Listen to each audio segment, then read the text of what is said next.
আজকে আপনাদেরকে দেখাবো আমি আমাদের রাজশাহী কলেজের কিছু দৃশ্য। রাজশাহী কলেজে গ্রামগঞ্জ এবং আমাদের ঐতিহ্যবাহী কিছু কাজকর্মের দৃশ্য আঁকানো আছে। এটি দেখে কিন্তু খুবই ভালো লাগে।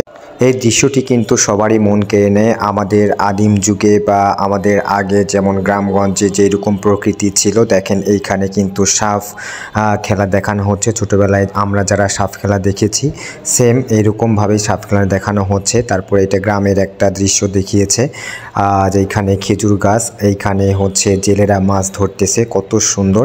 এরকম দৃশ্য কিন্তু সব জায়গায় দেখা যায় না। তারপরে এইখানেও মাছ ধরা হচ্ছে। এইখানে আমরা যেটা বলি জাঁত দিয়ে পানি সেচা হচ্ছে, এইখানেও পানি সেচা হচ্ছে। এটা গ্রামের দৃশ্য, পুরোটি কিন্তু গ্রামের দৃশ্য। এত ভালো লাগছে। এইখানে তীর ধনুক দিয়ে কিছু পাখি মারা হচ্ছে বা আরও যেগুলান কাজ হয়ে থাকে গ্রামে। এইখানে মহিলারা সবাই ধান লাগানো নিয়ে ব্যস্ত আছে।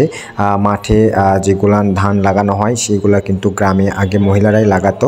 আর এইখানে সাঁওতালদের কিছু প্রথা দেওয়া হয়েছে। এখানে সাঁওতালরা নাচানাচি করছে, সাঁওতালদের কৃষ্টি কালচার তুলে ধরা হয়েছে। এখানে আমাদের রাজশাহীর ঘোড়ার একটা গাড়ি দেখানো হয়েছে। আমাদের রাজশাহী কিন্তু ঘোড়ার জন্য বিখ্যাত। আর এই ফলকটি দেখতে পাচ্ছেন, আর এইটি হচ্ছে ঢোপকল, রাজশাহীর বিখ্যাত ঢোপকল।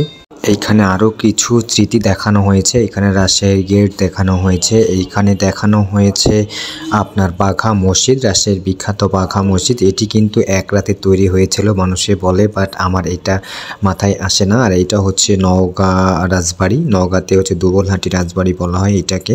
দুবলহাটি রাজবাড়ি কিন্তু আমাদের নওগাঁতে অবস্থিত। এই রাজবাড়িতে আমার কখনো যাওয়া হয়নি, তবে একবার গিয়েছিলাম অনেক আগে। এখন কিন্তু ভেঙে চড়ে গিয়েছে দুবলহাটি রাজবাড়ি, কিন্তু খুবই সুন্দর দেখতে। তারপরে এইখানে দেখা হচ্ছে নাটোরের রাজবাড়ি। নাটোর বলতে আপনাদের হচ্ছে যে ঝলমলিয়া বাজারের পাড়ে পুঠিয়া রাজবাড়ির পাশে এটি নাটোর রাজবাড়ি।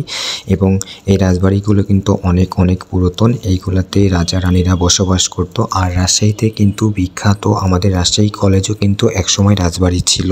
আর এটি হচ্ছে কুসুম্বা মসজিদ। কুসুম্বা মসজিদটি কিন্তু আমাদের মান্দাতে অবস্থিত, যেখানে আমার গ্রামের বাড়ি সেইখানে কিন্তু কুসুম্বা মসজিদ অবস্থিত।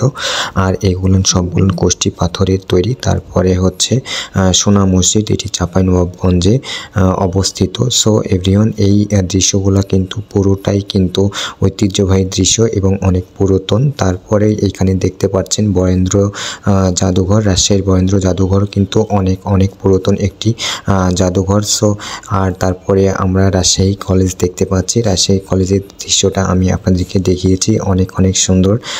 সো সবাই ভালো থাকবেন, সুস্থ থাকবেন। আজকে এ পর্যন্তই। পুরো দৃশ্যটা রাজশাহীতে কি মানে আপনার দেখার মতো জায়গা আছে সবগুলোই দেখায় দেওয়া হয়েছে। আসসালামু আলাইকুম, সবাই ভালো থাকবেন।